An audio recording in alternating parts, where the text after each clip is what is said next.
À l'annonce de la catastrophe, la Navy envoie sur les lieux un avion de secours avec 13 hommes. Lui aussi disparaît.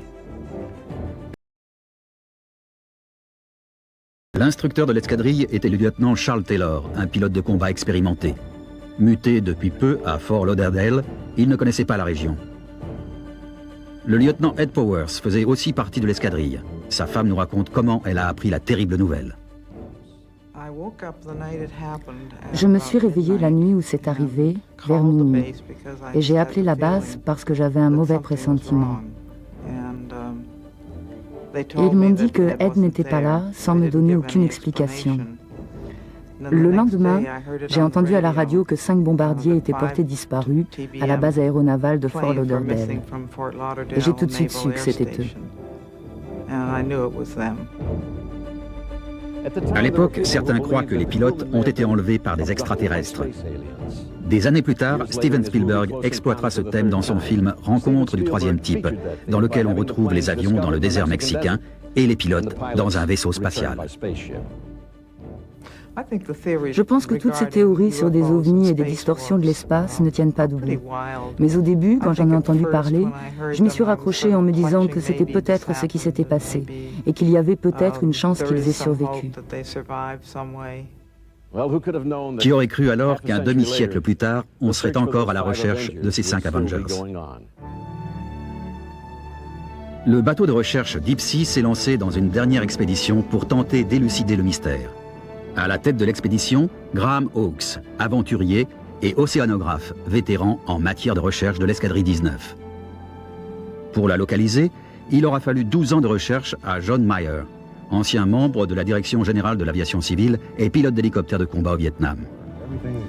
J'ai rassemblé tout ce qui se rapportait à la navigation. Je me suis procuré des cartes de 1945, j'ai déterminé ce qui avait changé et j'ai reproduit ces variations au demi-degré près. D'autres gens qui naviguaient dans ce secteur cette nuit-là ont raconté qu'ils n'avaient jamais vu une mer aussi agitée. Quand le premier pilote s'est crashé, Taylor avait dit une demi-heure plus tôt, « Quand le premier gars descendra, on tentera tous un amérissage forcé. » Et le premier gars a améri. Et la météo était si mauvaise qu'ils ont perdu tout contact visuel? Je pense, oui. Donc ils n'ont pas délibérément désobéi aux ordres. Ils ont perdu le contact et ça a été chacun pour soi. Là, à un moment donné, suite à une décision du chef d'escadrille ou à une mutinerie des pilotes, ils ont viré à 180 degrés à l'ouest, ce qu'ils auraient dû faire depuis le début. Mais ils croyaient être au-dessus du golfe du Mexique, et l'ouest est en plein océan. Absolument. C'est une erreur plutôt grave. Et ça, c'est la première supposition scientifique, là où il y a un petit rond. Et cet endroit s'est avéré être à environ 6 km au nord de la position que j'ai finalement déterminée qui est ici. C'est donc la version corrigée. Exactement. Il n'hésite pas à faire une croix au milieu de l'océan. On va fouiller cette zone. On est limité par le temps. Si les avions sont là, on les trouvera. Mais vous savez, l'océan est immense. Franchement, John, si on les trouve, je vous tirerai mon chapeau. Je le mangerai même. Ok, j'adorerais voir ça. Meyer fonde de grands espoirs sur ce projet, car retrouver les Avengers est devenu une obsession pour lui. Il a déjà essuyé des déconvenues. 5 ans auparavant, lors d'une expédition similaire, il a localisé l'épave d'un Avenger. Mais une fois remontée à la surface, on s'est aperçu qu'elle n'appartenait pas à l'escadrille 19. Graham Hawkes a connu le même genre de déconvenue il y a quelques années quand il a découvert un groupe de 5 Avengers. Il avait alors déclaré qu'ils étaient peut-être de l'escadrille 19, mais la presse avait déformé ses propos et affirmé que les Avengers disparus avaient enfin été retrouvés. 2 jours plus tard, Hawkes avait tenu une conférence de presse pour rétablir la vérité. Nous sommes au regret de devoir vous dire que nous avons acquis la certitude que les 5 avions trouvés n'appartenaient pas à l'escadrille 19. La recherche des Avengers n'a donc rien de nouveau pour ces 2 hommes. Mais pour corser l'affaire, on sait que près de 150 Avengers se sont abîmés au large de la Floride pendant la guerre. Pour Graham Hawkes, la découverte de l'escadrille 19 serait un prélude idéal à son but ultime, plonger en solo jusqu'au tréfonds de la planète. Considéré comme l'un des innovateurs les plus renommés en matière d'océanologie et d'exploration sous-marine, il est un peu l'Enzo Ferrari de la mer. Hawkes dirige le groupe d'exploration océanographique de Californie. Il a dessiné de nombreux submersibles et partage le record mondial de profondeur de plongée sous-marine en solo.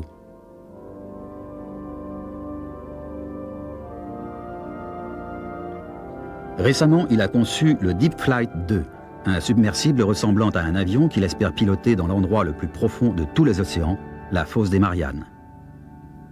Le bateau de recherche Deep Sea s'est lancé dans une expédition pour tenter d'élucider le mystère de l'escadrille 19. Il transporte un équipement ultramoderne de recherche sous-marine, en particulier un sonar à balayage latéral et un véhicule télécommandé, le ROV. Tandis que le Deep Sea explore la zone cible de recherche, le responsable du sonar, Bill Mastrud, ne quitte pas des yeux ses écrans. Soudain, il repère quelque chose. Vous ne croyez pas que c'est un avion? Eh bien, j'espère que vous vous trompez. Il est même possible que ce soit du poisson. Mais ça ressemble quand même à une cible potentielle. On va tourner autour pour tâcher d'en avoir le cœur net. Le seul poisson qu'on ait vu, c'est... Je pense qu'il se trompe. C'est un avion. Ça ne pourrait être n'importe quoi, John. On peut continuer à s'approcher pour voir. Ok, désolé, mais j'ai du mal à croire que c'est pas ça. Il s'avère que ce n'est pas un avion. La déception de John Meyer augmente au fur et à mesure que les recherches s'intensifient. Ça fait 12 ans que je travaille là-dessus, et tout le monde dit que je suis fou. La Navy, les gardes-côtes, tous. Je suis peut-être fou, mais là, je pense que j'ai raison. Les recherches se poursuivent quand soudain, une grosse tempête se met à balloter le bateau. L'équipe décide alors d'abandonner les recherches, n'ayant trouvé aucune trace d'épave d'avion.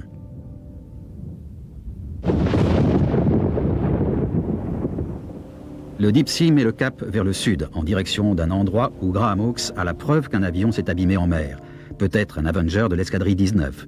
D'ordinaire, le Deep Sea parcourt les mers à la recherche d'épaves de galions espagnols, dans le cadre d'un projet de recherche scientifique. En cherchant ces trésors du passé, l'équipe a découvert des centaines de bateaux et d'avions contemporains. Ils utilisent maintenant leur équipement ultramoderne et leurs années d'expérience pour tenter d'élucider les mystères du triangle des Bermudes. Tandis que le ROV s'enfonce dans l'océan, on fait une découverte surprenante à 750 pieds. Aucune erreur possible, c'est un avion, un Avenger. FT-87. FT-87, quelle est la profondeur? 767 pieds. Baissez un peu la caméra. Parfait. Regardez le canot pneumatique. Juste derrière le... Là. Je crois que c'est là. Devrait y avoir une inscription dessus. Oui, il est à l'intérieur. Mais la porte est fermée. Sur l'autre Avenger, il était à tribord. Je me demande s'il y en a deux. La verrière principale est arrachée, mais il reste la cloison. On dirait que le pilote a pu se dégager. Et le reste de l'équipage a dû sortir par un trou à tribord qu'on n'a pas encore vu. Ne pas se tenir sur la passerelle pendant que l'aile se replie. Cette peinture tient rudement bien. Essayez de voir la tourelle de la mitrailleuse. On devrait arriver à pénétrer à l'intérieur.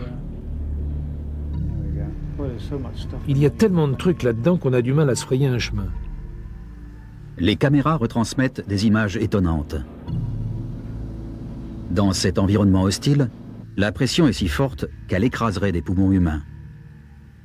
Cet Avenger, à l'allure jadis si fière, est maintenant recouvert d'une couche de bactéries qui se multiplient sur le fer, et le cockpit est envahi d'anémones de mer et autres petits animaux qui ont élu domicile. C'est surprenant à 750 pieds. Essayez de passer de l'autre côté avec le ROV. Grâce au propulseur et au gouvernail, le pilote peut manœuvrer le ROV de façon à voir l'avion de plus près. C'est la trappe d'accès au canot pneumatique. On dirait qu'elle est ouverte. Ben oui. Vous pouvez vous rapprocher? Ça veut dire que le pilote est sorti à tribord et a au moins déployé le canot. Regardez ce corail blanc sur le canon de la mitrailleuse. Un petit peu de poésie. L'équipage est impatient d'examiner les numéros de série pour savoir s'il s'agit de l'escadrille 19. Bon, faudrait qu'on repère le numéro. Il doit être sous cette étoile-là. Recouvert par cette vase, voyons voir si on peut la dégager. Oui, si vous mettez la soufflerie, ça n'abîmera pas la peinture. Allons-y. Je vais aspirer l'eau et la remplacer par de l'eau propre.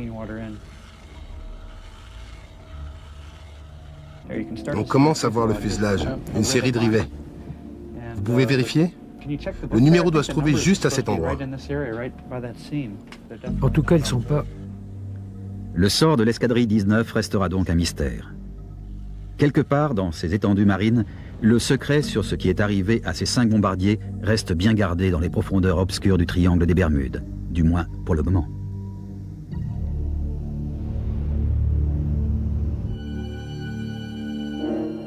Le couloir de la drogue qui relie les Bahamas à la Floride est parcouru par bon nombre de hors-bord. Mais les trafiquants imprudents sont souvent victimes de ces eaux impitoyables.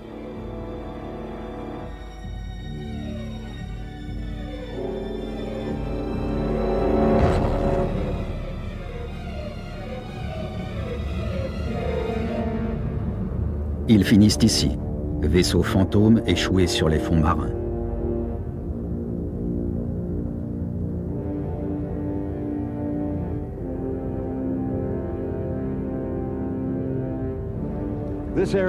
Cette région, connue sous le nom de Triangle des Bermudes, couvre plus d'1 million de kilomètres carrés d'un océan trompeur et est traversée par l'une des voies de navigation commerciale les plus pratiquées du monde. C'est aussi l'un des hauts lieux de la navigation de plaisance. Et la conjugaison de ces deux facteurs fait de cet endroit l'un des plus fréquentés de la planète. Il n'est donc guère surprenant que les fonds marins du Triangle des Bermudes soient jonchés d'épaves de toutes sortes. Le Deep Sea est tombé sur les vestiges d'un voilier de course élancé, le Yankee Girl. Ces mâts n'avaient pas de voile.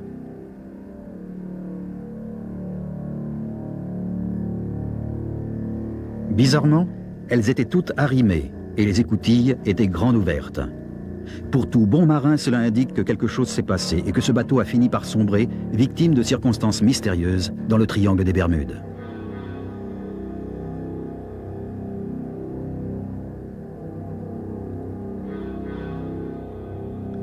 Les recherches se poursuivant, un autre bateau surgit des abysses. Un bateau de plaisance de Miami. Une rapide enquête révèle qu'il appartenait à un homme de Clearwater, en Floride, qui affirme l'avoir vendu en 1982 à Miami. Le bateau s'appelle le Big Mom. La piste s'arrête là.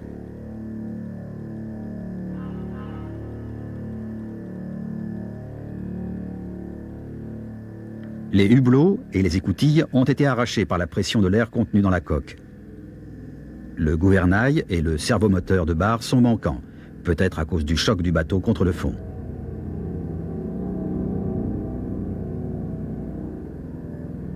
La chaise du capitaine est coincée dans l'écoutille d'accès à la salle des machines, ce qui laisse à penser qu'il s'est passé quelque chose de bizarre juste avant que le bateau ne sombre. L'océan sait effacer les indices qui pourraient expliquer comment ce bateau a fini ici.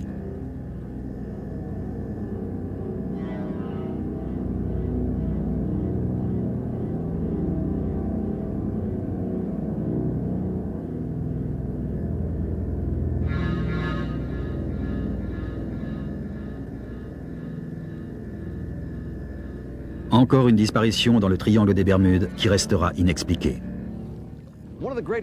L'un des mystères les plus troublants remonte à mars 1918, lorsque l'USS Cyclops, un navire ravitailleur de la Navy d'une capacité de 19 000 tonnes, quitte la Barbade pour Baltimore. C'est l'un des plus gros navires de l'époque, son équipage compte 309 hommes. Et soudain, quelque part dans le Triangle des Bermudes, le Cyclops disparaît. Pendant des années, les scientifiques ont essayé d'expliquer la disparition de ces bateaux, et ils ont émis plusieurs théories fascinantes, comme celle des lames de fond, des vagues gigantesques qui semblent venues de nulle part et submergent un bateau avant qu'il ait le temps de réagir.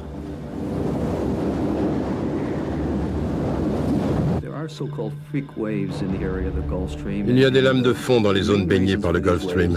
Les principales causes en sont avant tout le courant et les vents, souvent présents lorsque des tempêtes arrivent depuis la côte des États-Unis, qui rendent les vagues bien plus grosses qu'elles ne devraient l'être.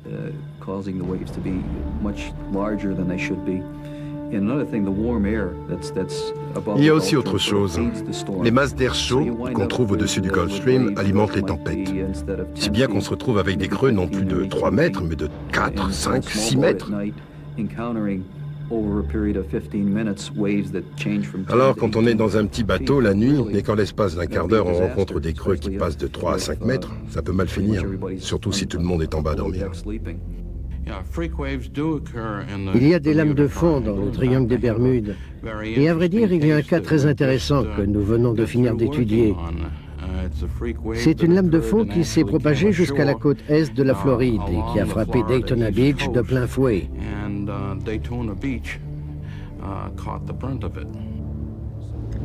Certaines atteignent une hauteur évaluée à une trentaine de mètres. Une autre théorie fait intervenir les hydrates de méthane. Quand du méthane s'échappe par les fissures des fonds marins, les bulles de gaz remontent à la surface. Si un bateau se trouvait dans l'une de ces zones où le méthane remonte en quantité sous forme de bulles, on aurait un abaissement de la densité de l'eau de l'ordre de 20 à 30%. Et ce bateau perdrait sa flottabilité et sombrerait très vite. D'ailleurs, il y a eu des plateformes pétrolières offshore qui ont provoqué des émissions de gaz. Et quand ces gaz se sont échappés, les plateformes ont coulé très rapidement parce que l'eau ne les portait plus.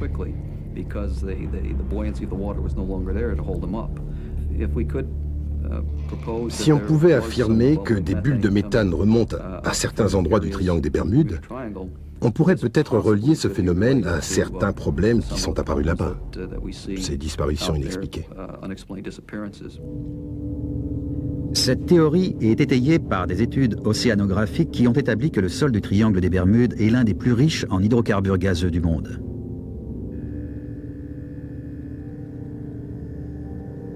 Un bateau de ce type qui a sombré récemment au large de la Floride a été entraîné par les puissants courants du Gulf Stream et a traversé l'Atlantique.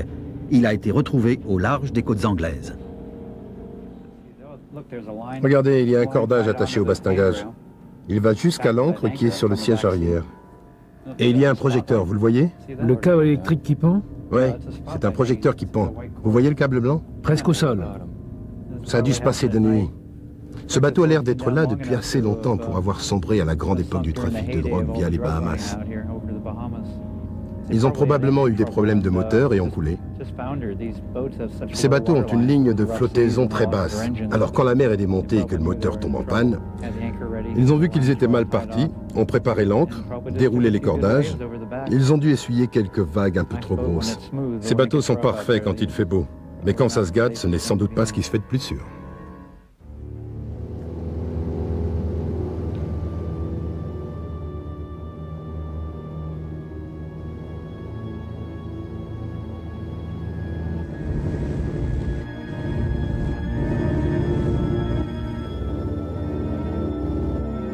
Tour de contrôle de Miami, ici Piper N3994F, en route pour Nassau.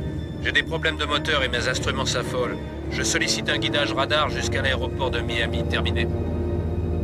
Bien reçu, Piper 3994F. La piste 9 gauche est libre. Contactez la tour de contrôle quand vous ne serez plus qu'à 8 km. Terminé.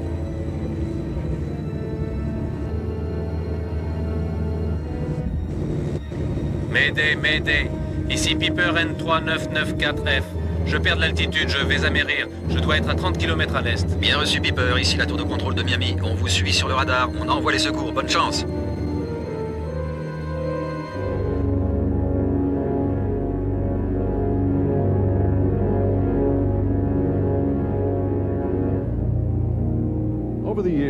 Au fil des ans, des centaines d'avions de toutes les tailles ont disparu dans le triangle des Bermudes. Un pilote de ligne dit avoir rencontré ce qu'il appelle un bloc d'air à 1500 mètres au-dessus du Gulf Stream, qui aurait secoué son avion comme un fox terrier secoue un rat, puis l'aurait envoyé à 4500 mètres d'altitude. Il ajoute qu'il a eu de la chance de s'en sortir. Il y a aussi toutes ces histoires d'enlèvement par des ovnis, de distorsions spatio-temporelles, de champs magnétiques et autres forces étranges et inexpliquées. L'une de ces théories prétend que quand la boussole d'un avion s'affole, c'est qu'il y a un vaisseau spatial non identifié au-dessus, et que quand celui-ci change de direction, la boussole le suit. Cela peut sembler étrange, mais n'oublions pas que c'est Einstein qui a compris le premier que l'espace et le temps étaient liés. Les scientifiques étudient les champs de gravitation au-dessus de la Terre. Faut-il y voir l'explication de toutes ces disparitions dans le triangle des Bermudes? Un incident étrange s'est produit à bord du Queen Elizabeth pendant l'une de ses traversées de l'Atlantique. Il était suivi par un avion. Et cet avion, voulant distraire les passagers, s'est rapproché du paquebot, a fait demi-tour, puis est passé à l'avant du bateau. Et à ce moment-là, pendant ce virage, il a disparu. Beaucoup se sont dit qu'il était tombé dans l'océan. Mais c'est impossible avec tous ces gens qui l'observaient en même temps. Il s'est littéralement volatilisé.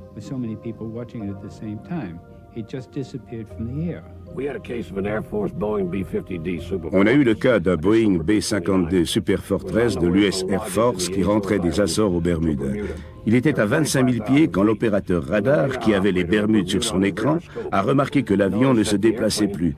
Il a aussitôt appelé les pilotes. Ces derniers ont contacté les Bermudes qui avaient le B-50 sur leur radar. Personne ne peut expliquer pourquoi, pendant 1 heure, avec 4 moteurs et 2 réacteurs à plein rendement, cet avion n'a pas bougé d'1 pouce. Les pilotes ont pris de l'altitude, perdu de l'altitude, mais rien de ce qu'ils ont tenté n'a pu faire changer la position de l'avion pendant environ 1 heure. Ce n'est qu'alors qu'il a commencé à s'éloigner de ce champ de force. Nul ne sait ce que c'était et l'avion a fini par atterrir aux Bermudes. Ils avaient consommé l'équivalent de 70 minutes de carburant de plus que ce qu'ils consommaient habituellement et officiellement sur les registres, il n'y a aucune explication. Depuis de nombreuses années, des ovnis ont été signalés dans le triangle des Bermudes. Ils sont plus fréquents au-dessus du triangle des Bermudes que dans d'autres régions maritimes. Mais on en a vu à peu près partout sur la Terre, et particulièrement au-dessus des mers. Je pense que d'ici quelques années, on saura à quoi s'en tenir, parce qu'ils existent. Qu'ils soient le reflet de quelque chose qui s'est produit dans le passé ou, comme je me le suis souvent demandé, que ces ovnis que nous voyons aujourd'hui viennent de notre propre avenir. L'explication peut-être la plus étrange avancée pour expliquer ces disparitions est l'idée que le triangle des Bermudes se trouverait à l'emplacement du continent perdu de l'Atlantide.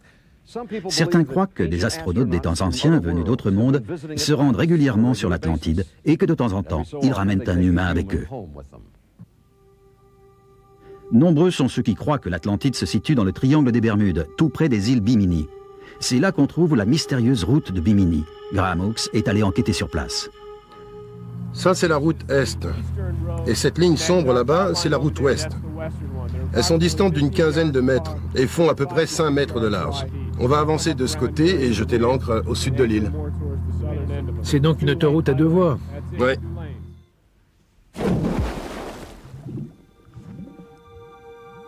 À la fin des années 60, on fait une découverte étonnante au large des îles Bimini. Une série d'énormes pierres formant une route au fond de l'océan. Ces pierres, pesant 1 à 10 tonnes, semblent avoir été disposées ainsi par l'homme. Preuve pour certains qu'on est bien sur les lieux de l'Atlantide. La légende de l'Atlantide, vieille de plus de 11 000 ans, évoque un empire extraordinaire établi sur une île de l'Atlantique qui aurait connu un degré de civilisation resté inégalé dans l'histoire. L'Atlantide est censée avoir été engloutie en l'espace de quelques heures sans laisser aucune trace. Il en est aussi qui croient qu'à cet endroit, il y a peut-être des cristaux géants dans les profondeurs de la Terre. Ils seraient là pour guider des ovnis et pourraient donc être la source qui affole les instruments de navigation des bateaux et des avions dans le triangle des Bermudes.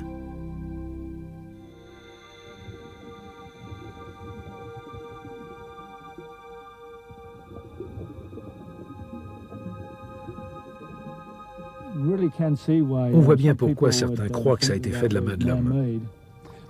Ils pensent qu'il s'agit de l'Atlantide, que c'est l'un des tout premiers signes révélateurs de ce continent, et que progressivement, on pourra voir de plus en plus d'éléments de cette civilisation.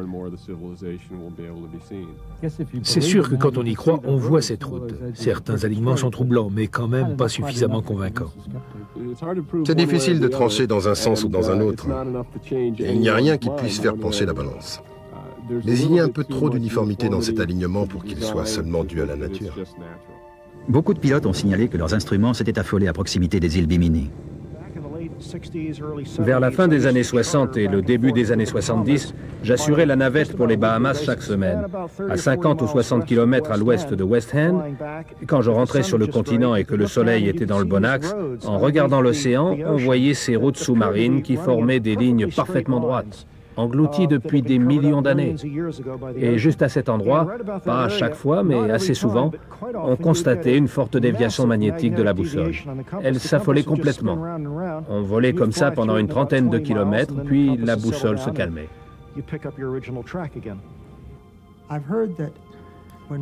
J'ai entendu dire que quand les bateaux et les avions passent dans le triangle des Bermudes, il arrive que leurs instruments s'affolent. D'après ce qu'on en sait, il n'y a aucune raison pour qu'ils s'affolent à cause d'un champ magnétique.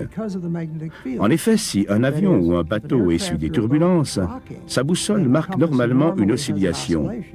Or, avec toutes les mesures du champ magnétique qu'on a faites, on n'a jamais pu mettre en évidence ce phénomène, et pourtant on en a vraiment fait beaucoup dans le triangle des Bermudes et ailleurs.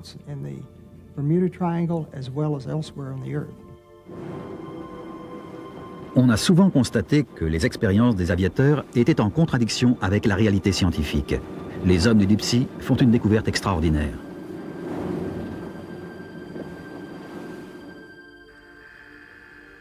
On envoie le ROV pour examiner l'intérieur d'un petit avion. Restez où vous êtes jusqu'à ce que ça se dégage. Vous allez droit dessus. Ça y est, je l'ai à l'écran. Ça fait un moment qu'il est là. Regardez, le toit commence à s'affaisser. Voyons ça de plus près. Voici le numéro N3647Q. On dirait que les deux portes sont verrouillées. Il n'y a que ce hublot d'arraché. Oui, la partie supérieure est partie. Je me demande si ça s'est cassé quand l'avion a heurté le fond. Ces avions ont un train d'atterrissage fixe, ce qui ne convient sans doute pas bien à un amérissage. Au moindre choc, ça lâche.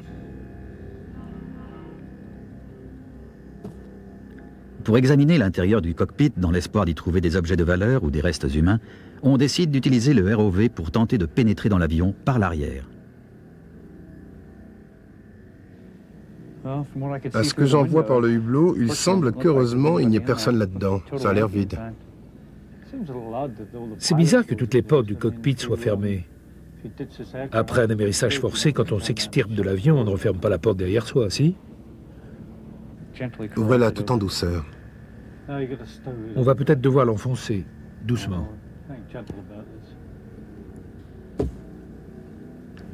Allez, on y va. Boum. Elle est efficace, cette barre. Ça y est, les gonds ont sauté. C'est vraiment pas construit en dur. On voit la structure en nid d'abeille. Ce côté s'ouvre tout seul. Et voilà. Et vous avez réussi à ouvrir? Sous la poussée du ROV, la porte commence à s'effriter, ce qui permet au submersible d'avoir une image nette de l'intérieur de l'avion. L'un de ces strapontins. Regardez toute cette saleté, quel bazar. Il n'y a rien du tout, ni objet de valeur, ni cargaison mystérieuse.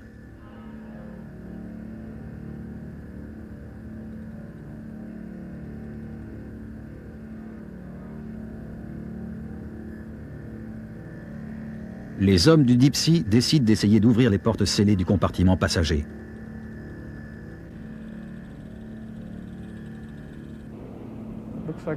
On dirait que tout ce qu'il y a dans le cockpit, c'est cette espèce de cartable. Il est ouvert. C'est peut-être une visière? Ouais, on dirait une visière. Je crois que la tâche est tombée. C'est complètement vide là-dedans. C'est plein de détritus. Le toit continue de se désagréger. Et le tableau de bord, il y a des clés dessus, des clés de contact, mais il n'y a pas de clés sur ces avions. Quand on amérit en catastrophe, vous pensez vraiment qu'on enlève les clés? J'espère que ces types sont sortis, mais on n'en sait rien. On vérifiera dans les archives. Cet avion, un Piper, avait été volé il y a 15 ans sur l'aéroport de Pompano Beach. On ignorait ce qu'il était devenu. La police pensait que l'avion avait été volé et servait à passer de la drogue, mais rien n'indique comment le pilote ou les passagers éventuels auraient pu s'en sortir.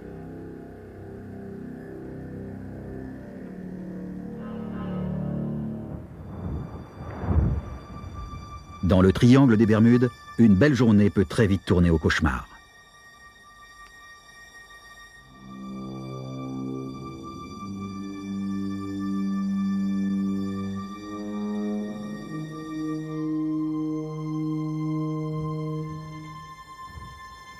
Avis de tempête.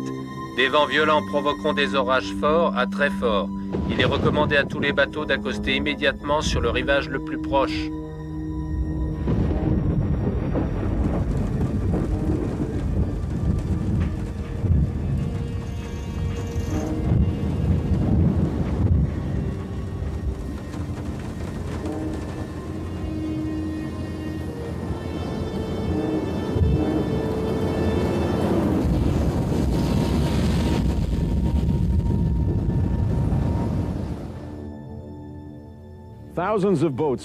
Les marinas de Floride abritent des milliers de bateaux.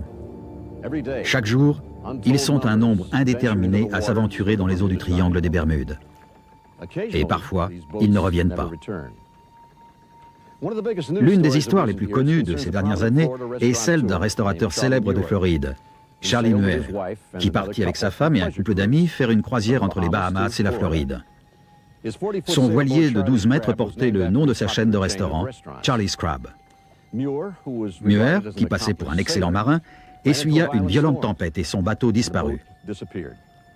L'US Air Force et les gardes-côtes entamèrent des recherches. Au lever du jour, les avions décollent. Cette tempête d'une violence inattendue est déjà surnommée la tempête du siècle, avec des vents de plus de 100 km/h et des creux de 6 à 9 mètres. D'après les gardes-côtes, c'est typique du triangle des Bermudes. Et ça n'a rien à voir avec des distorsions de l'espace, des ovnis ou des rayons laser venus de l'Atlantide. On pense qu'ils étaient à une cinquantaine de kilomètres de la côte américaine, du côté de West Palm Beach, quand une tempête épouvantable s'est déclenchée. Ça a été la tempête du siècle, en mars 93. Et une douzaine de bateaux ont sombré ce jour-là au large de la Floride. 10 bateaux de pêche, un autre voilier et un cargo de 70 mètres ont disparu, pour la plupart au large de la côte ouest de la Floride. On suppose que le Charlie's Crab a été pris dans la tempête et que c'est ainsi qu'il a disparu. Quand les rapports sur la gravité de la tempête arrivent au QG des gardes-côtes, il devient évident que le Charlie's Crab n'est pas le seul bateau en détresse. Des SOS retentissent dans toute la péninsule de Floride. Dans cette séquence dramatique, une famille embarquée sur un voilier sera finalement sauvée. La violence des vents et les énormes creux rendent cet exercice de sauvetage périlleux pour tout le monde.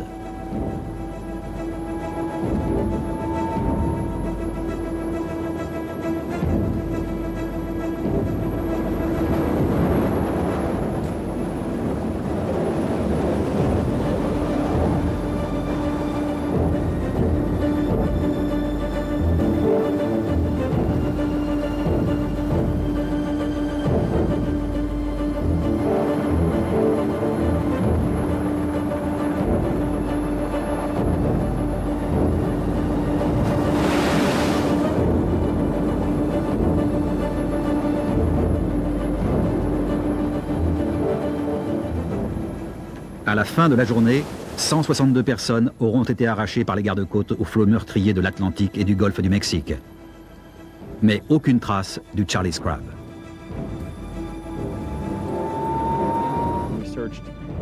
On a passé au crible plus de 280 000 km² entre les Bahamas et Miami, et jusqu'à la côte de Caroline du Nord.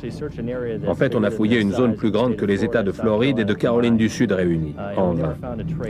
Le seul indice qu'on ait sur l'endroit où ils peuvent avoir disparu, c'est un appel fait pendant la tempête sur un téléphone cellulaire à 4h30 du matin le samedi 13 mars. Alors Ken, cet appel téléphonique, ça donne quelque chose? Ça peut nous aider car on sait que tôt le matin, il y a eu un appel de détresse, un SOS lancé par le Charlie's Crab qui a été reçu par la police de Lantana. On a identifié les 3 zones cellulaires les plus proches de la source de cet appel.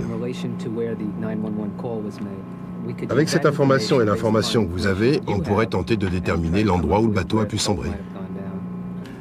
Ça collerait avec l'idée qu'il a chaviré très vite, que son antenne VHF est tombée à l'eau et qu'il a dû utiliser son téléphone cellulaire pour l'appel de détresse. Si on met tout ça bout à bout, et si c'est bien ça, alors il doit se trouver par là. L'équipe se fait également aider par une femme skipper qui travaillait pour Charlie Muir. Qu'est-il arrivé au Charlie's Crab? Je pense que le bateau a coulé très vite. Il a sans doute chaviré. Cette tempête était d'une violence inouïe et elle est arrivée très vite. Et à l'endroit où le bateau était censé se trouver au début du Gulf Stream, les vagues peuvent atteindre une hauteur énorme. Et quelqu'un qui se retrouve dans une telle situation peut très vite avoir de gros problèmes. Au début des recherches, le sonar indique la présence d'un gros bateau. Le Deep Sea vire de bord pour aller s'en assurer. Mais le sonar semble brouillé par la proximité de l'épave. Les chercheurs envoient le ROV pour constater l'étendue des dégâts et examiner ce qu'ils espèrent être le Charlie's Crab. Vous devriez l'avoir à l'écran. Le voilà. Qu'il est moche, c'est un gros chalutier ou quelque chose comme ça. Il y a une immatriculation. On peut s'approcher de l'arrière. Vous arrivez à lire? Corpus, Corpus. Corpus Christi, Texas. Ah, Corpus Christi. C'est un gros chalutier, il doit faire dans les 35 mètres de long. Vous voyez ce motif peint sur la proue? Ces bandes jaunes? Ils viennent de découvrir un gros bateau de pêche appartenant à un Texan. Celui-ci dit que son bateau rentrait au Texas quand il fut pris dans une tempête soudaine. Mais l'examen du bateau révèle que les portants qui tiennent les filets de pêche sont bloqués en position verticale, position qui rend le bateau instable et ne peut que favoriser le chavirement. Très coûteux et quasi neuf au moment de son naufrage, le Michael J. portait le nom du plus jeune fils de son propriétaire. Non seulement le Deep Sea n'avait pas réussi à retrouver ce qu'il cherchait, l'épave du Charlie's Crab, mais au cours des recherches, le triangle des Bermudes lui avait joué un sale tour en confisquant son précieux sonar à balayage latéral, pris dans un câble de cette épave couverte de rouille. La situation était grave. C'est ça qu'on a heurté. À une douzaine de mètres du pont, c'est ça qui nous coince. Ce câble pend le long de la coque. Peut-être qu'on pourrait le couper à ce niveau-là. On pourrait le coincer, le prendre en sandwich contre la coque et cogner dessus jusqu'à ce qu'il lâche.